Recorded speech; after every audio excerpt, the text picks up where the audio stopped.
Hello there. My name is Luis Nobri. I'm Canadian citizen, but originally from Brazil. And I work as a field engineer on a medical industry company here in Calgary, Alberta. Actually, right now I'm driving back from Red Deer to Calgary. And the reason I'm recording this video is because I was talking to a good friend of mine. She lives in Red Deer. Pat, hey Pat. Anyways, we were talking about the situation in Brazil and in Canada, about how you have been more and more living on a environment with a lack of security.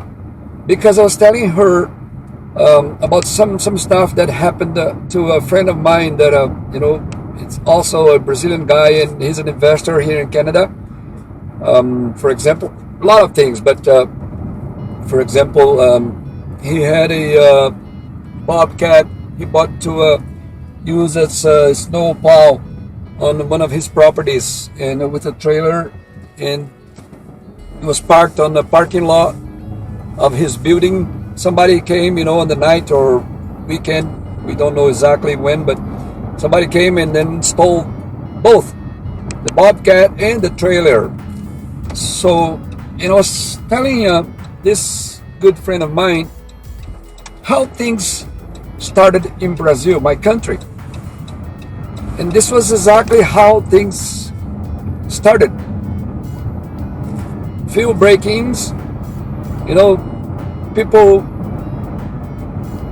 breaking somebody else's property, stealing something not too much, and instead of force the politicians to do something for real, the people, they started to do their own solution. And I understand that, because you have to protect yourself. You have to protect, what costs a lot of work to accomplish, to acquire. So people start to put bars, metal bars on the doors with locks, metal bars on windows. But that didn't solve the problem, because the bad guys, they were still breaking in, the locks and then getting. I had a house in Brazil, and it was like that. There was bars everywhere. And one day they came. There was nobody in the house. They came and they broke in the locks, and then they stole a lot of things. And then people start to do one more thing to protect themselves. They built high walls, like 10 feet high walls around the houses. So we started to not see the houses anymore. I remember when I was a kid, my neighbor, the houses, they had like a small wall, like a 1 meter, like 3 feet tall. But the wall, it was to protect us to go from the house to play outside on the street, because it could be very dangerous, right? And this was my reality when I was a small kid in my hometown back in Brazil. So, and then people, they start to build this 10 meters, 11 meters, 12 meters.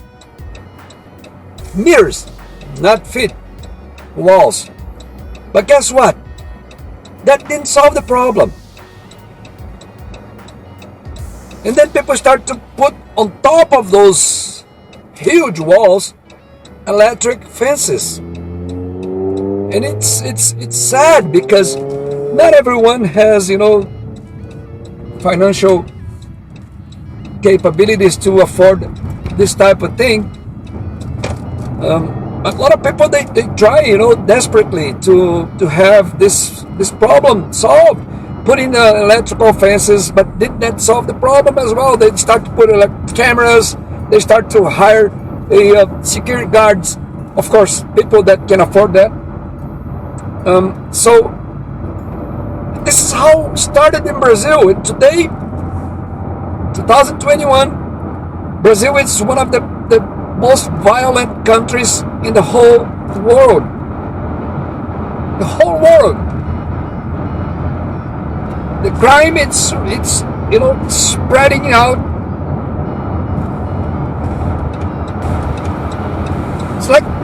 COVID, it's spreading out, and the crime rate in Brazil is really high. Homicide is really, everything is really high. It's a beautiful country. It's nice weather. It's very, very rich in natural resources. Very, very rich. Just to give you an idea, Brazil has more drinkable water than Russia and Canada combined. We have in Brazil. Just to mention this, the weather, it's great. We can have every single thing, on the field. We can crop the whole year around. We don't have snow season when everything stops, and so anyways, it's a huge, beautiful country, but unfortunately, it's a nice country to visit, but to live, to raise kids, to see your kids growing, it's horrible, because now you can get killed for a shoe. A bad guy can, for a cap like this, you can get killed for a cell phone. People, they live scared. They live, some girls, they have to put the cell phones on their underwear, because they cannot, when they go out, they simply cannot use the cell phones on a purse anymore. Or even more weird, some people, they have two cell phones, not because they work in two different jobs, not because they're too busy, but because they have to have, sorry about my English, but they have to have a second cell phone just to give to the criminals. When they come on the bus, if you don't have anything to them, they can get killed just because you don't have anything. And this is the reality in my country. So I decided to record this video, and hopefully you can help me to get this video addressed to the Prime Minister, Justin Trudeau, to our Premier in Alberta, Jason Kenney, and all the politicians in the country, because we are starting to see what began in Brazil with the crime, crime rate, and it was like that. So I was talking to this friend, and she said, well, but here's the thing, here's the problem.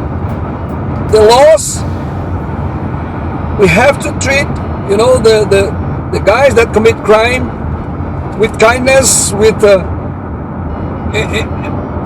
I understand that. I'm not talking about, torture or that kind of stuff, but the laws needs to be changed to make those people that, do crazy things, that do crimes, they have to face the consequences.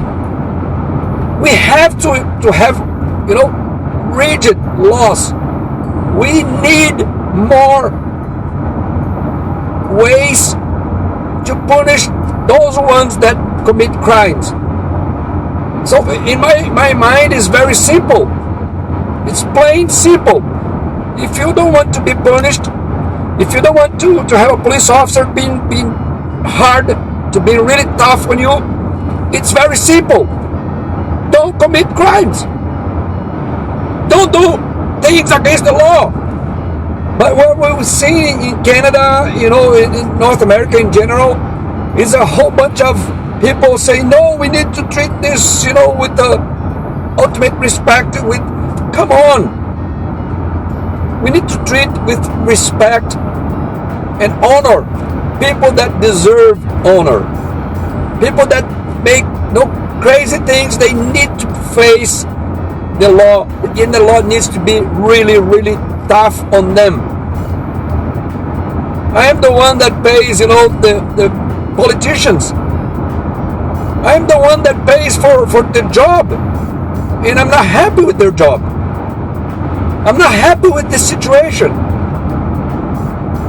We've seen more and more small business with broken, doors.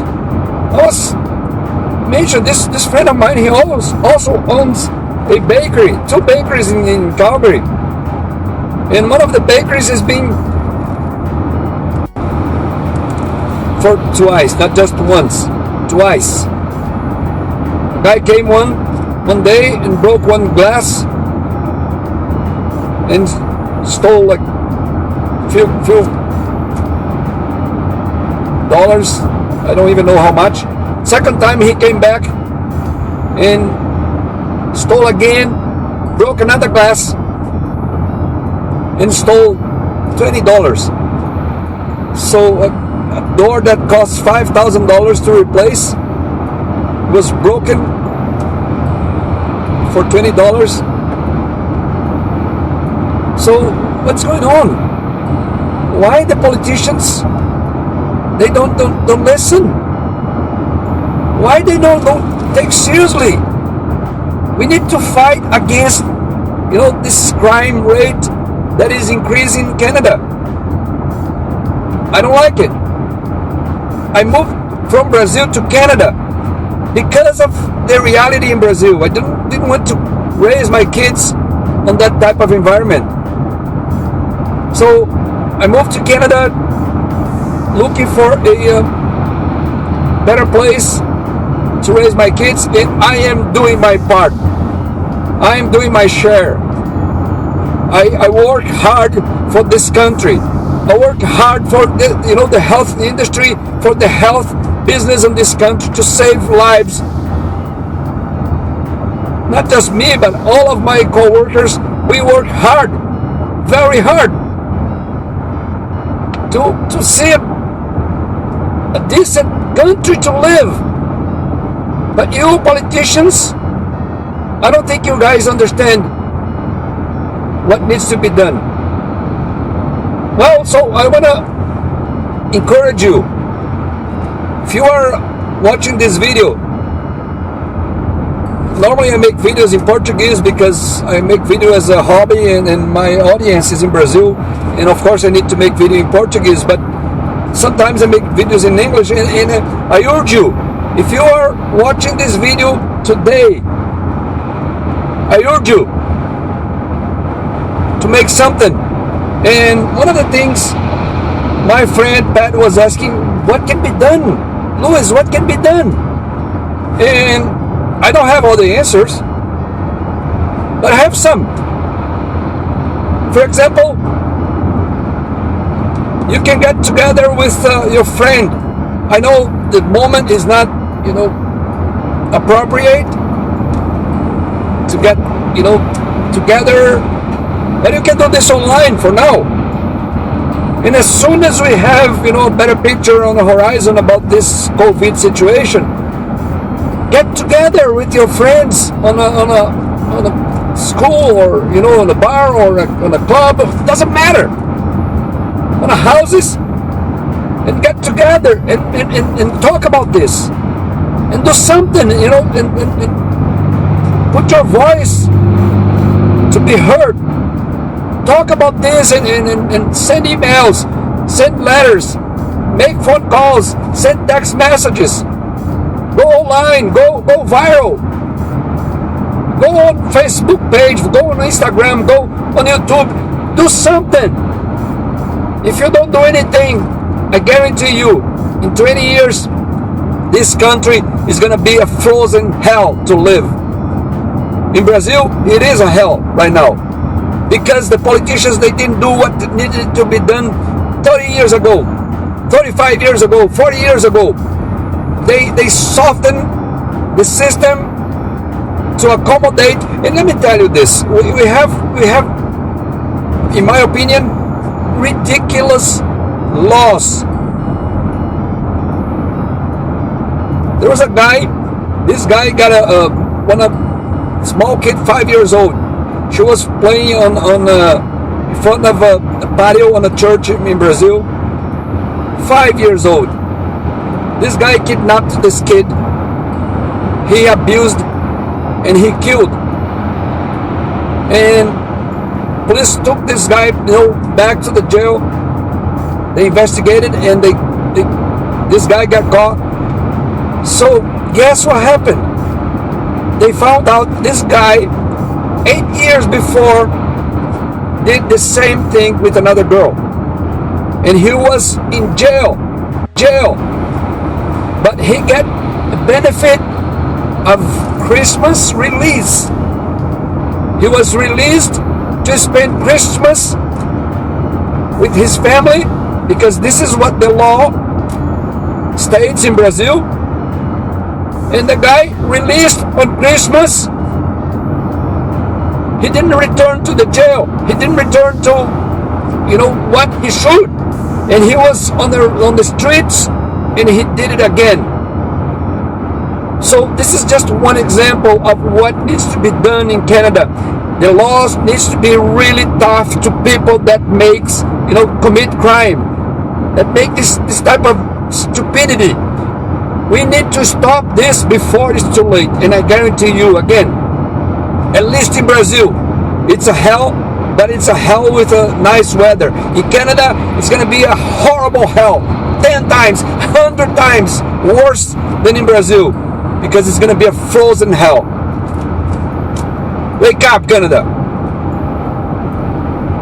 If you like this video, please help me to share. Help me to spread this, as much as you can. Thank you. See you on the next video.